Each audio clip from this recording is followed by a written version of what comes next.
Ako po ang dating kapitan ng Barangay Pag-asa sa Binangonan, Rizal. Kung saan 16 na taon na ako po ay nanungkulan bilang kapitan. Ako po ay hindi nagkakape at acidic po ako. Pag ako ay nagkakape, ako ay nagdudual, maasim mga sikmura. At, pero ako po ay nagpapakape bilang kapitan. Dumating po yung time na may mga kaibigan ako na inoperan ako ng magkape. At dahil ako po ay politiko, hindi po ako makatanggi, nag-try po ako.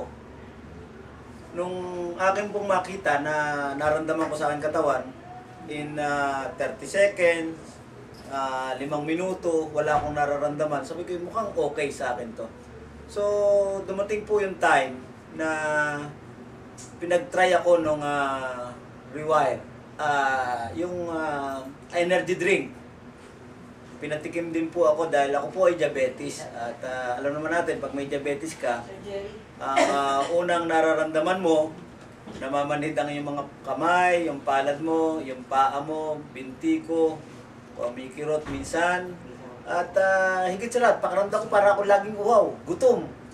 At lumalabo yung aking paningin. Minsan nagkakadouble-double. At katunayan, marami po akong mga pinagawang salamin. Akala ko ang problema ko yung aking mata, yung sa aking paningin. Pero yung pala, tumataas po ang aking sugar.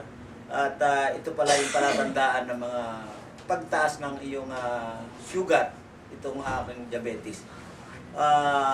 Pinainom po ako ng Resilife capsule.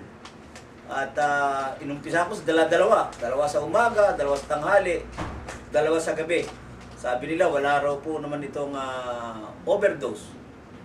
Pero alam nyo, in 2 days, naramdaman ko na unti-unti na nawawala yung pamamanhid ng aking mga paa at kamay. At ang higit sa lahat doon, hindi bumibigat ang aking katawan. Dahil alam naman natin, pagka po kayo may diabetes, pag gising mo sa umaga, parang napakabigat ng iyong katawan. Lagi kang inaantok, parang kang tamad na tamad.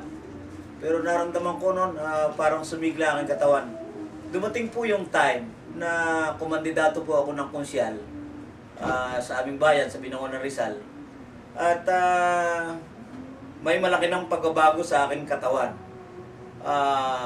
Nangampanya kami. Alam niyo, pagka kayo nangangampanya, mag-house to house. Sa umaga, house to house sa tanghali, at pag sa gabi, may meeting pa. At nagtatry ako minom nung Rewire. Yung kung saan ay yung energy drink.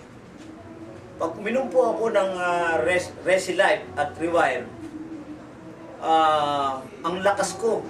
Yung pong mga bata na kasamahan ko sa mga kandidato mula sa aming mayor, vice mayor at mga kasama kong konsyal, wala po halos tumagal sa akin. Hindi makapaniwala yung mayor namin. At sabi niya, ako yung payat. Pero nakita niya yung kasiglahan. Ang ginawa ko po, para lalo ako makasama ko, yung aking mga kabayan, ng mga leader ko, talagang sinuplayan ko sila ng mga Rewire, sinuplayan ko sila ng mga Resilife, at nagbigay pa rin ako ng kape.